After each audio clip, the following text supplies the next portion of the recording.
Necə? Ta ta ta ta ta ta ta ta ta ta. Can, neçə yaşı var? Uşağımın 8 yaşı olar. Avqustda 7 yaş oldu, 8-in içindədir. Uşağım 7 ildir elə beyin xəstəlikdən əziyyət çəkir. Çox çətindir. Bir ana kimi çox əzab çəkirəm.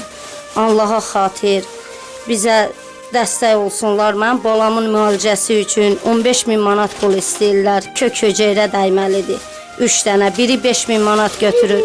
Ona gücüm çatmır, kirayədə qalıram.